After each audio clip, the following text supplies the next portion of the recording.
बिस्मिल्लाहिर्रहमानिर्रहीम। अस्सलामुअलैकुम दरवेश टीवी के मोअज़्ज़िज़ ख़ातिनों हज़रात, हम उम्मीद करते हैं कि आप खैरियत से होंगे। हज़रत अबू अय्यूब अंसारी रज़ियल्लाहु ताला अन्हु फरमाते हैं कि जब रहमत आलम सल्लल्लाहु अलैहि वसल्लम की खिदमत अक़दस में एक शख्स ने आकर अर्ज़ किया, मुझे नसीहत कीजिए और मुख्तसर नसीहत कीजिए। मिसल मशहूर है कि बड़ों का कलाम भी बड़ा होता है। उनके कलाम में ये कमाल होता है कि बज़ाहिर मुख्तसर मगर नहायत जामे होता है। हज़ूर अक़रम सल्लल्लाहु अलैहि वसल्लम तो अल्लाह ताला की मखलूक में सबसे ऊंचे मर्तबे पर फाइज हैं। इसलिए आप सल्लल्लाहु अलैहि वसल्लम का मुख्तसर कलाम भी मुकम्मल और जामे होता। आप सल्लल्लाहु अलैहि वसल्लम बड़े बड़े हक़ाइक़ मुख्तसर लफ्ज़ों में बयान फरमा दिया करते थे।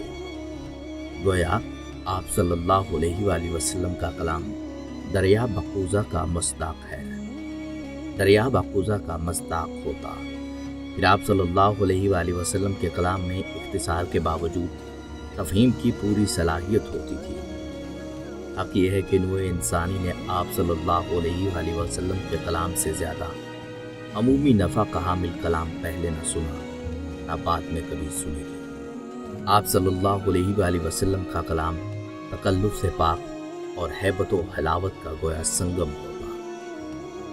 जब आप सल्लल्लाहु अलैहि वसल्लम से नसीहत की दरख्वास्त की गई तो आप सल्लल्लाहु अलैहि वसल्लम ने फरमाया, जब तू नमाज के लिए खड़ा हो तो उसकी तरफ नमाज पढ़ जो रुखसत करने वाला हो, और कोई ऐसा कलाम ना कर जिससे तुझे आइंदा का उज़र करना पड़े, और उस चीज़ से नाउमीद हो जा जो लोगों के हाथों में है। यानी नमाज ऐसी पढ़ो गोया ये आखिरी नमाज है, क्योंकि ये एक हकीकत भी है कि फजर पढ़ने वालों को मालूम नहीं कि उसे ज़ोहर पढ़ना नसीब होगी या नहीं, और ज़ोहर से फारिग होने वालों को ये पता नहीं कि असर और मगरिब और इशा की नमाज अदा करने की फुर्सत मिलेगी या नहीं।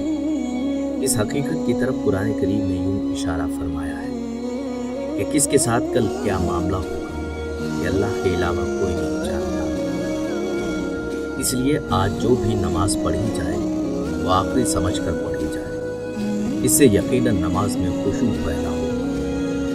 दूसरा मतलब ये है कि जिस वक्त नमाज के लिए खड़े हो तो माँ सिवाय अल्लाह को बिल्कुल रुखसत करके सारी तवज्जो अल्लाह की तरफ कर दो। इस तरह नमाज पढ़ने का फ़ायदा ये होगा कि खुशू खुजू की कैफियत पैदा होगी जो मतलूब व मकसूद है। इससे नमाज की इस्लाह होगी। नमाज में खुशू खुजू पैदा करने का इससे बेहतर इलाज क्या हो सकता है। बुजुर्गों की तमाम तदाबीर एक तरफ और नबी सल्लल्लाहु अलैहि वसल्लम की तालीम एक तरफ। आप सल्लल्लाहु अलैहि वसल्लम ने कितना नाफ़े इलाज तजवीज़ फरमाया। आप सल्लल्लाहु अलैहि वसल्लम की हिदायत और नसीहत में किस कदर नाफ़ियत है अंदाज़ा लगाइए। सलमान बिन अब्दुल मुल्क एक मर्तबा हज़रत अबू हाज़िम रहमतुल्लाह अलैह की खिदमत में और सवाल किया कि हज़रत क्या वजह है कि मौत से हमें खौफ होता है। हज़रत ने फरमाया, इसलिए कि तुम दुनिया को आबाद और आखिरत को बर्बाद कर। ज़ाहिरी सी बात है कि हर शख्स आबादी से वीरानी की जानिब जाने से खौफ करता है। सुलेमान ने कहा, आप रहमतुल्लाह अलैह ने बिल्कुल सच फरमाया। फिर कहा, हज़रत हमें यह कैसे मालूम होगा कि रब्बे करीम के यहाँ हमारा क्या हाल होगा, यानी मरने के बाद क्या होगा। हज़रत ने फरमाया, अपनी हालत कुरान करीम के सामने पेश करो, तुम्हें अल्लाह के यहाँ अपना हाल मालूम हो जाएगा। कुरान कहता है कि नेक लोग यकीनन बड़ी नेमतों में होंगे और बदकार लोग ज़रूर दोज़ख में होंगे। सुलेमान ने कहा, हज़रत फिर अल्लाह की रहमत कहाँ गई। फरमाया, वो तो नेकों और मोहसिनों के करीब है। कुरान पाक में है कि यकीनन अल्लाह की रहमत नेक लोगों से करीब है। नेक लोग तो इस तरह दरबार इलाही में हाजिर होंगे जैसे बरसों के बाद सफ़र से लौटने वाला मुसाफिर जब घर आता है तो खुश होकर आता है, और बुरे लोग इस तरह पेश किए जाएंगे जैसे मुद्दतों से भागा हुआ मुजरिम और गुलाम जब पकड़ा जाता है। हसरत किना और खौफ ज़दा होता है। ये सुनकर सुलेमान बिन अब्दुल मुल्क रोने लगे। इसके बाद कहा, हजरत आप नमाज किस तरह पढ़ते हैं? फरमाया, जब नमाज का वक्त होता है तो अव्वलन जुमला फ़राइज़ व सुनन और आदाब की रियायत के साथ कामिल और मुकम्मल वज़ू करता हूँ। फिर किबला की तरफ मुँह करके काबतुल्लाह को सामने, जन्नत को दाएँ, जहन्नम को बाएँ, पुलसिरात को नीचे, मौत को पीछे, और अल्लाह ताला को अलीम व कबीर तसव्वुर करके इस ख़याल से नमाज़ पढ़ता हूँ, ये मेरी ज़िंदगी की आखिरी नमाज है। सुलेमान ने अर्ज़ किया, हज़रत कितने अरसा से आप इस तरह नमाज पढ़े?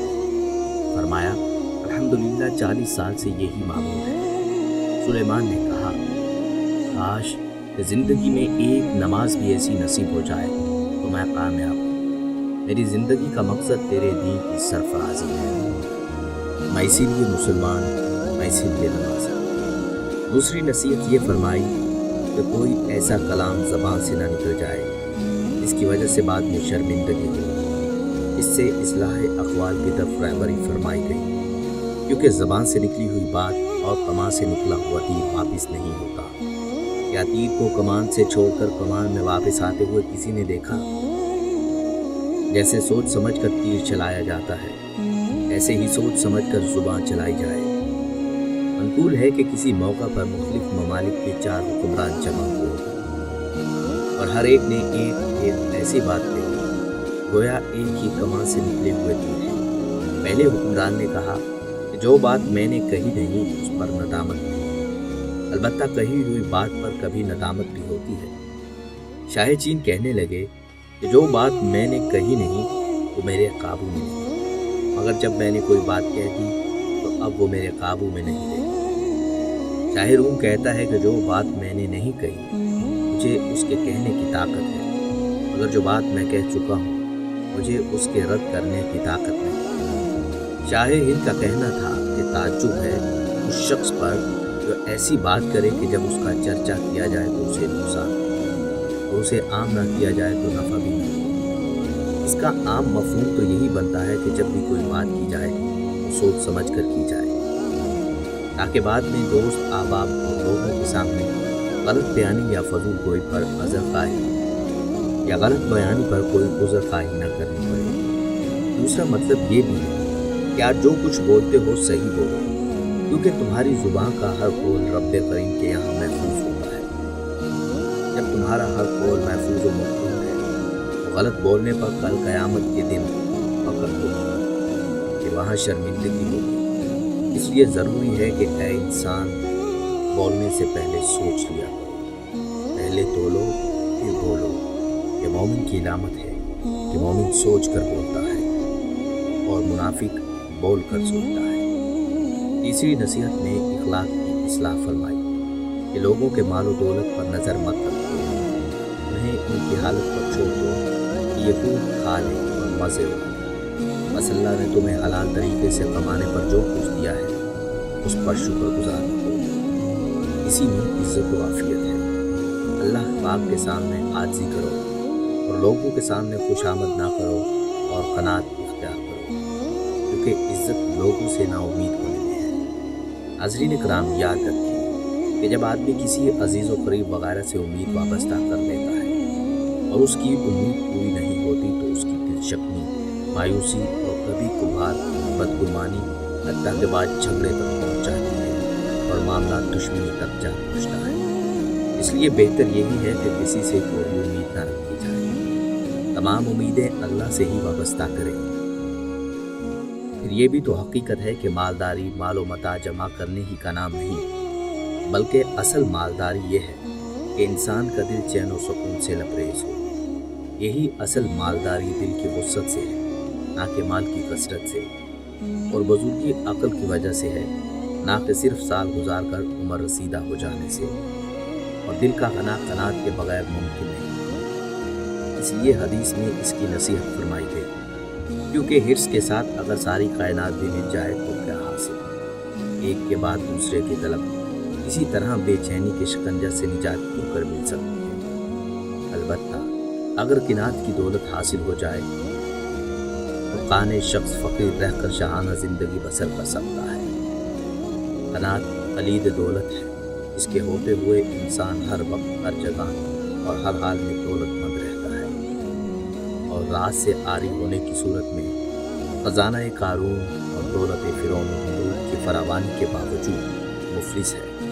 کاش ہم قناعت اختیار کر لیں تو پھر ہمیں زندگی کا وہ لطف حاصل ہو جائے گا جو بڑے بڑے دنیا داروں کو میسر نہیں۔ بہرحال حدیث پاک میں جو 3 نصیحتیں فرمائیں بظاہر مختصر ہیں مگر حقیقت میں نہایت مفید اور جامع ہیں۔ السلام علیکم